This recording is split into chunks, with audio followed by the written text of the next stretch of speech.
Imam Syafi'i radhiyallahu anhu, pernah saya ceritakan pada pertemuan yang lalu, di saat mau dikirim ke Madinah, ibunya ada di Mekah. Setelah belajar di Mekah itu rupanya gurunya kehabisan bekal. Syafi'i, sudah habis ilmuku, pergi kau ke Madinah. Waduh, ada murid kayak begitu, hebat benar. Saya pengen punya ilmu begitu sampai saya pengen punya santri langsung begitu.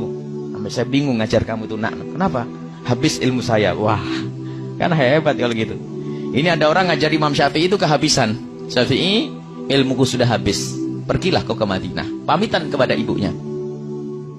Setelah pamitan kepada ibunya, setelah ke Madinah nanti dikirim ke Irak. Apa kata ibunya? Nah, berangkatlah kau menuntut ilmu, ilmu jihad di jalan Allah.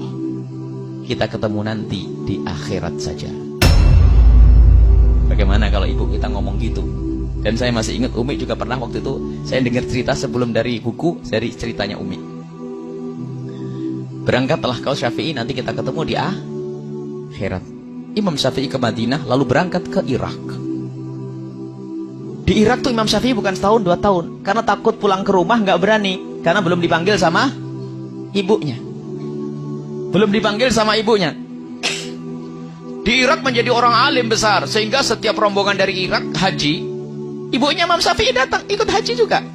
Suatu ketika ada halaqah besar di Masjidil Haram. Ada seorang alim besar dari Irak, sebentar-sebentar berkata, qala Muhammad bin Idris Asy-Syafi'i. Qala Muhammad bin Idris, berkata Muhammad bin Idris Asy-Syafi'i. Ibunya Imam Syafi'i itu bingung, siapa Muhammad bin Idris itu? Akhirnya ditanya, ya Syekh, siapa Muhammad bin Idris Asy-Syafi'i?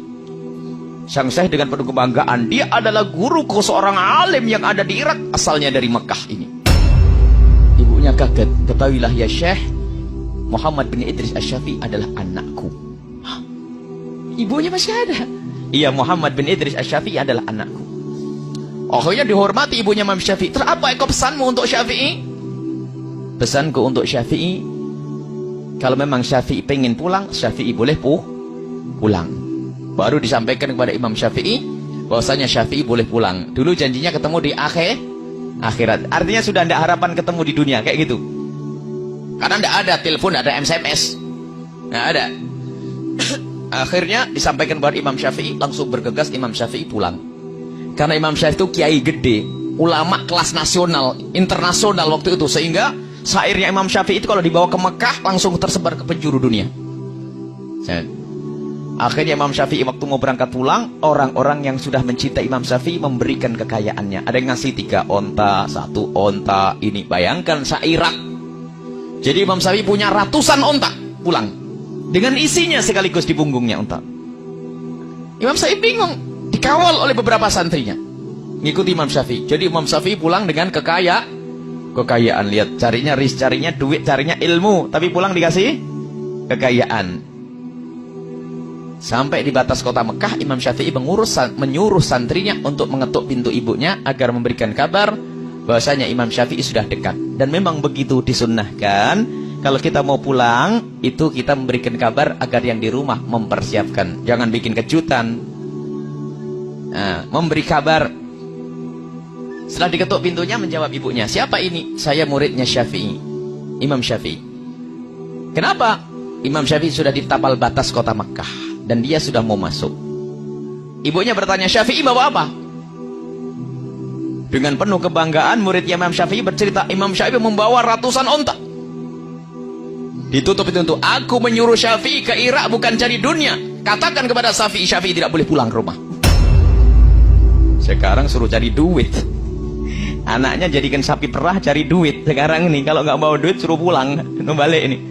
Ini bawa onta banyak, marah ibunya. Aku nyuruh Syafi'i ke Irak bukan cari duit, bukan cari onta.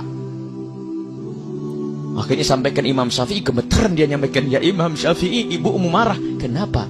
Ibumu bertanya Syafi'i bawa apa? Terus, ya aku bercerita kamu bawa onta yang banyak. Salah kamu, jangan ngomong itu. Baik, sekarang aku panggil warga Mekah. Semua ontanya, hartanya dibagikan kepada semua penghuni Mekah.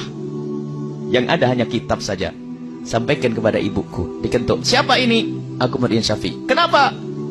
Ontanya Syafi'i sudah dibagikan semuanya, yang tertinggal hanya kitabnya saja dan ilmunya. Ya sudah, kalau begitu Syafi'i aku tunggu. Allah. Ada 2 hikmah.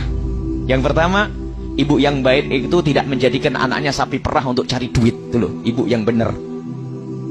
Yang kedua, kalau ibu ngelepas anaknya sukarela, ditemukan lagi oleh Allah di dunia.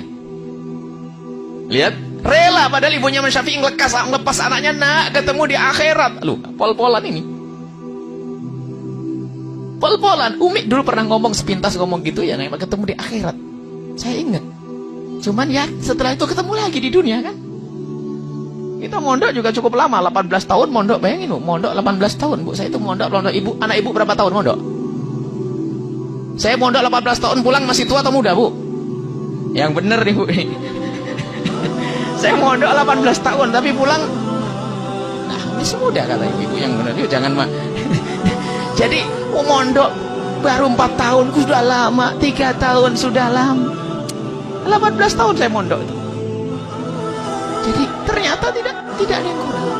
Imam Syafi'i, ibunya Imam Syafi'i melepas anaknya karena Allah, dikembalikan lagi oleh Allah. Kalau ibu melepas karena Allah, bakal dikembalikan, bakal dipertemukan di dunia dan di akhirat.